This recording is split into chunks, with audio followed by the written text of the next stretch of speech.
boats are only so important. What really makes the boat stand out, what makes the boat story is its human connection. And so we're here to have Byron tell us stories about this human connection with Rose of Sharon. All right, Byron, pleasure to be here. Thank you for having us. Could you tell us a little bit about how you got into wooden boating? Oh, at my age, I'll be 80 next month, they didn't have anything but wooden boats when I started out. And my grandfather found a broken boat on the beach, fixed it up, and I was probably about 6 or 8 years old, and that's how I got started in wooden boats. You saw Rose, like where you were? Well, what happened, a fellow that owned it, he'd owned it for 30 years, Charlie Stoll was his name, Sawyer Stoll Timber Company, and he was in Escanaba, Michigan. And we didn't have computers and all those things at that time, and so he'd send me a letter and something he'd read about some of our racing and sailing and schooner activities and things. And he said that he had some health issues, and he wanted the boat to come out to the West Coast. So it's kind of a heartbreaker, but I told him that I would see what I could do. Wintertime, snow and everything else back in Escanaba, Michigan. Boy, it was cold. Anyway, got on a plane, got out there, and by the time I got up there, the manager of the company that Charlie Stoll owned said that he was in a coma and I wouldn't get a chance to meet him. But he told me that the last words that Mr. Stoll said was that I was to be responsible for that boat and to find the next owner. So I wasn't faced with a lot of options. Wow. So I told this one friend of mine that was a boat builder, Roy Wildman. Roy bought the boat, and he and his family sailed it out around, went down to New York. That was the first and only time he ever raced. He raced Rose of Sharon in the New York Yacht Club regatta of some kind, and they were first to finish. Hauled the boat out. Roy Wildman and his family delivered Rose to Newport Beach. On the way up from Mexico, Rose started leaking badly. Roy removed the mast and had the boat shipped to Sloan's Boatyard in Costa Mesa. He started to do the necessary repairs to make Rose sound again, but after about 1.5 years, he realized that he wouldn't be able to finish the project. Was having difficulty in getting work done on the boat and things, Roy Wildman. And he came over to my house one day and he said, and this was in Christmas time, and I said, what's going on? And he said, people want to buy Rose of Sharon, but they're telling me how bad it is and all this kind of stuff, and it's going to be a mess and it's not worth anything, and on, negative things. And he said, so here's 2 choices. You have 2. He said, 1, you either take the boat, or 2, I'm going to cut it up. Well, so immediately I think of what this man was responding about and what my position was. Here's a man that was dying, that was counting on me to find a home for the boat. Everything else, he had everything else taken care of. So anyway, that put me in kind of a tough spot. And I said, well, I've just finished rebuilding Andale, the California 32 that I brought up from Mexico. I said, and I don't have any money left, but I'll trade you Andale and I'll finish Rose of Sharon. So I did. And that on December 7th of 1976, Rose of Sharon became my boat. I was the village idiot. Boy, everybody in town knew how stupid I was to buy that terrible boat because I just had to cut it up anyway. And the terrible things that were being said about me, which I'm used to. But, I talked to a pal of mine and I said, well, December, how long before it'll take you to get this boat planked up? And he said, about 10 days. And I said, okay, when do you start? And he said, well, I'm going to over to England for Christmas. And he said, I'll be back and I'll have it all planked up in 10 days. So he got back, planked it up, and we caulked it and paid it and just had the hull done. And Did you think you were taking on a project that maybe you would never finish, or did you know that it was going to end up being a boat that was really special to you over your life? I suppose that there have been boats that I've had that most people would think that way, but I never saw anything but the finish. I knew what it would be when I was done, Yeah. and it never occurred to me that it wouldn't be done. We just fix it up, take it out, and use it, and fix it up and take it out and use it, and fix it up and take it out and use it.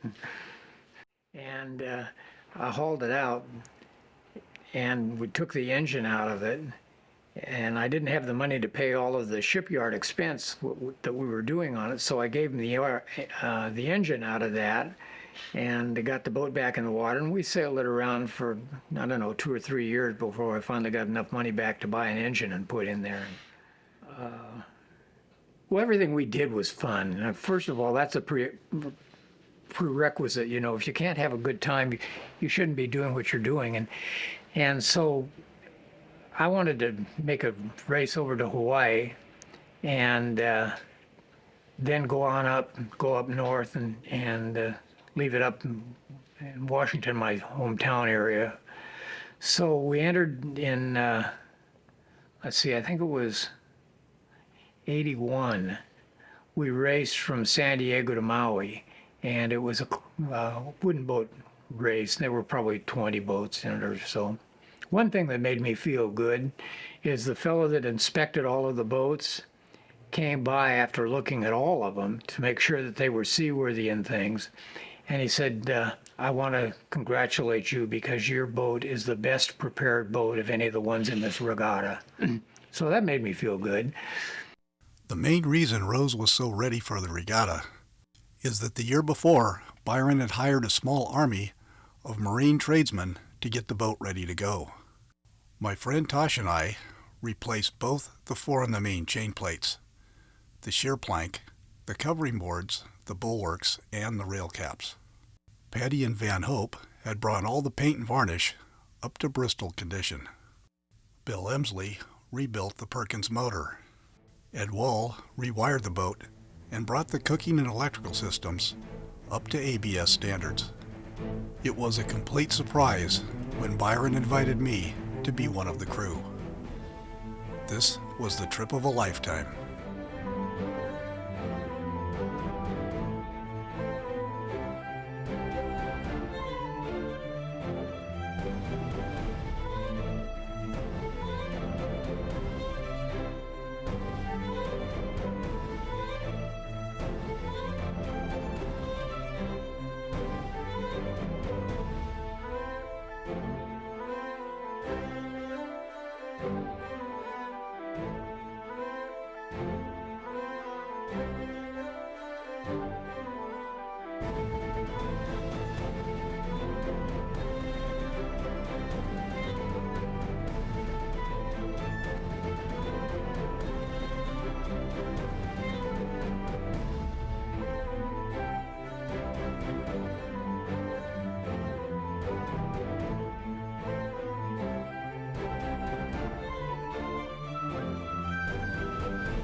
We were in pretty good shape, but it was really, really light. And about that time, the halyard at the top of the main broke, and it was for the, what was it, the gully? It's the Gully Peak, yeah. Yeah, Fisherman Peak out here, which that's where we hang the big gullies and everything off of. and he said, well, go up there. And I said, no, I don't, we gotta figure out a way. And you're not gonna go up there, I'm afraid somebody get hurt. This is And the so I'm insurance down guys. below, and I'm working around figuring, what are we gonna do? We had to run off we had to get back into some wind. Mm-hmm. And the other guys, I guess, didn't. But anyway, what are we gonna use here? And what sails we're gonna get, how we're gonna get this thing rigged up, sitting down there wondering all of this kind of stuff, and they come back up, and he'd already gone up the top and restrung it. Yeah. Boy, was I mad. There were a bunch of schooner sailors, you know, it was Hampton who had Wanderer, and Brad Downey who had Lucky Star. Without that halyard, we're toast in the regatta, so. Club up the hanks of the main. And, Really? yeah, with a line in my teeth. And, because they were all, we can't let Byron know. Because he was adamant about nobody's going up there. And so, just about the time I went and got through the shiv, here comes Byron out the hatch. I told you not to go up there. Well, I thought you were down by the time I found No, I was on my way down. You didn't have a safety line, man? No, there was no safety line available. Yeah. None. So my safety line was the one I put through Was the the one you shiv, put and it then they put it around me. And then Byron had assembled a crew of fun-loving characters. We were all experienced and serious sailors, but not so serious that we couldn't have a good time and really enjoy ourselves. Sailing a classic boat across the Pacific is more about the experience than a quest for a trophy. We were here to have fun, enjoy ourselves, and eat well.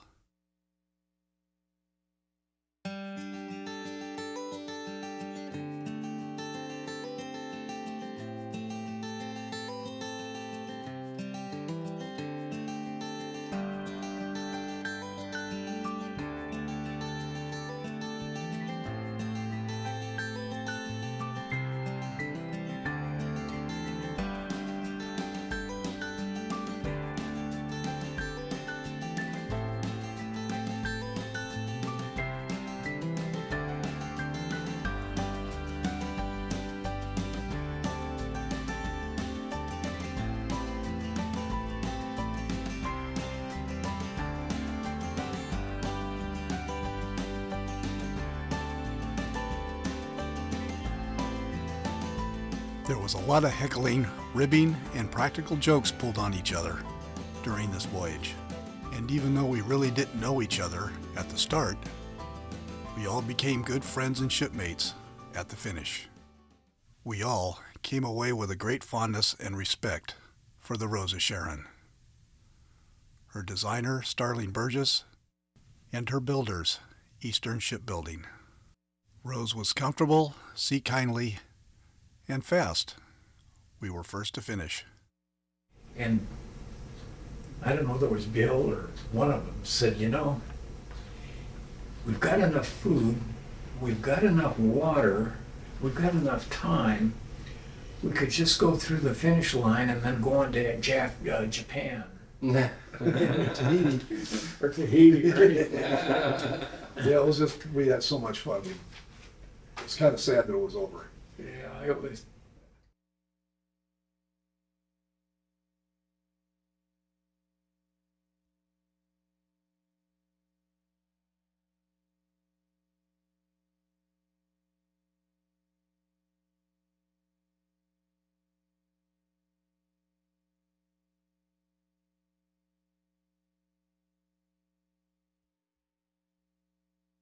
It was quite a sight to see Lahaina Harbor full of so many classic sailboats.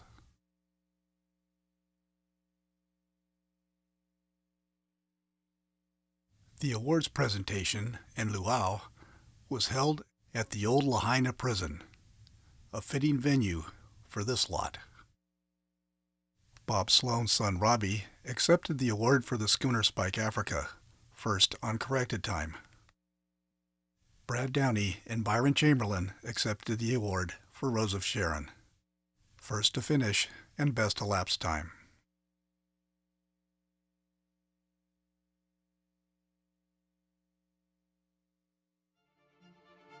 But for some of us, the voyage was far from over. We sailed from Lahaina to Oahu to meet up with the Transpac racers.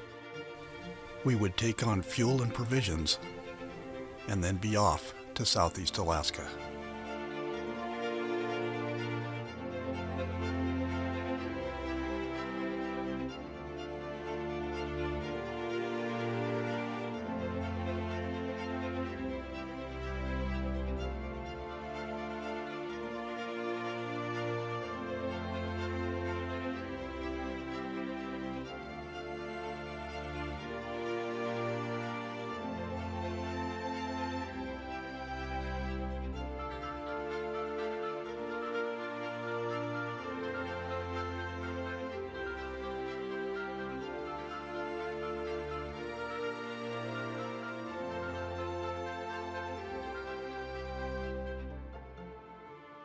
Washington was Byron's home state, and he left the boat here for quite a few years. During those years, he was able to make some real progress in the restoration and upgrades of Rose. He had all new decks and cabin tops put on the boat. When he did this, he took off the doghouse and brought her back to her original configuration.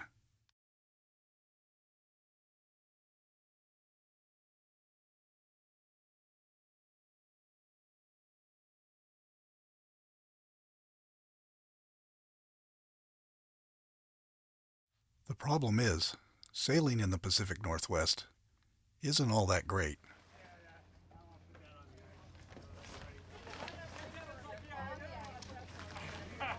In the mid-90s, Byron brought Rose back to Southern California to sail with his friends. And wow, we were all really glad to have Byron and the Rose back in town. Byron was always very generous with his invitations, and sometimes he would have more than 20 people sailing on the boat. Yes, it was always a good time sailing with Byron on the Rose.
It's pretty exciting to know that a boat that you owned and loved for so long is now going to be used to train hundreds of sailors, and it's going to continue to be used for, you know, a long, long time and maintained.